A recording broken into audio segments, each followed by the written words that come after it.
رمضان الذي أنزل فيه القرآن هدى للناس وبينات من الهدى والفرقان فمن شهد منكم الشهر فليصمه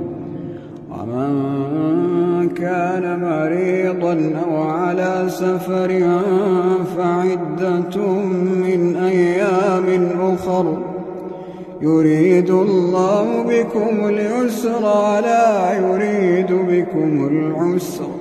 ولتكملوا العدة ولتكبروا الله على ما هداكم